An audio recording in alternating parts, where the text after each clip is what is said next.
What's up guys, my name's Brandon, and just a few weeks ago, I went into the Apple store to pick up the brand new iPads, the iPad mini 5th generation and the iPad Air 3rd generation, which you can see is missing from the picture here, and that's what this video is all about. And I went to buy both of these iPads, not because I'm some major iPad user, and in fact, I'll admit that I don't really use iPads very often, maybe 2 or 3 times a week, even though I do have the awesome 2018 12.9 inch iPad Pro here. But anyways, I wanted to see if either the iPad Air or the iPad mini could impress me enough to use long term in times where my iPad Pro may not be as ideal because of its massive size. And of course, as you can see from the title and what you see on the screen right now, I was not impressed with the iPad Air, at least not as much as I was with the iPad mini, and I wanted to make this video to explain to you guys why that is. So first of all, the iPad Air and the iPad mini are nearly identical in every single aspect except for the size, the physical traits. The iPad Air is like a blown up iPad mini. It's like an iPad mini filled with air, if you will. It has a 10.5 inch display compared to the iPad mini 7.9 inch display, and that 2.6 inches may seem small, but it makes a big difference when using them in your hand and holding them in your hand. Not to mention the iPad mini is significantly lighter, 156 grams lighter to be exact, and that is even more noticeable than the screen size. So given that the iPad Air and the iPad mini are nearly identical aside from the physical attributes like the size and the weight, why did I decide to choose and keep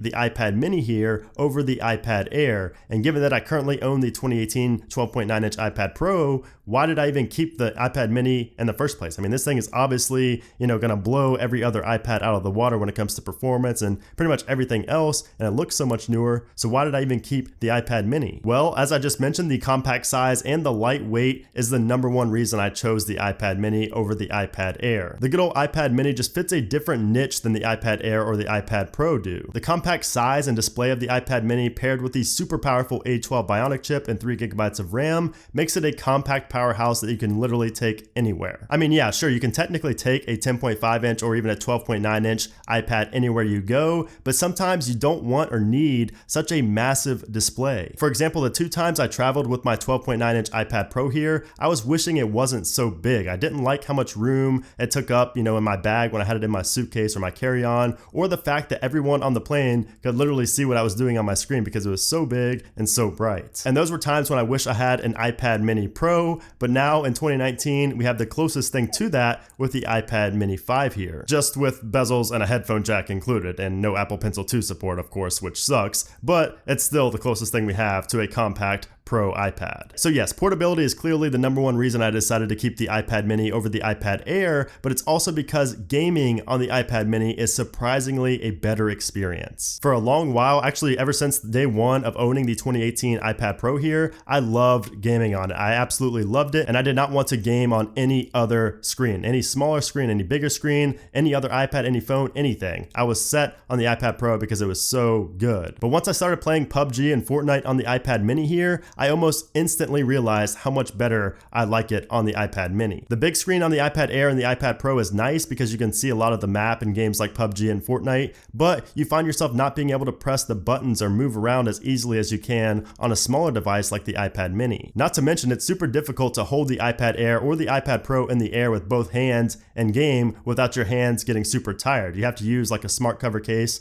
like you can see I have right here, to prop it up, or of course you could just lay the tablet on its back and game with your head, over the top of the screen, which will of course hurt your neck as well. But with the mini, it's so light that you can easily hold it up with 2 hands and play, which makes a big difference for at least me when it comes to, intense gunfights and things like that, where you really need to be close to your screen. And I don't know what it is, I just like being able to hold it with 2 hands in the air and have it close to my face. I just feel more in control of the games and basically what I'm doing on the screen. So it's hard to explain unless you game on these 2 devices yourself, which of course you can do if you go to the Apple store, but I just like it better. I just enjoy the experience better, at least for shooters, on the iPad mini. The screen is also a huge factor here. With something like the 2018 iPad, you can only run games like Fortnite at 30 FPS and medium graphics. And even then, even when you play it like that, you have stuttering issues. But with the iPad mini, you can run smoothly at 60 frames per second on high graphics and never have any hiccups or any lag or stutter or anything like that. And what's crazy is that the gaming on the 2018 iPad Pro yields pretty much the same graphics and results as the iPad mini does, since games like Fortnite Fortnite and PUBG basically cap the iPad Pro out at the same specs that you can get on the iPad mini, 60 FPS and high graphics. Now, of course, the screen quality and the overall smoothness on that 120 Hz screen you see here on the iPad Pro, of course, will be slightly better,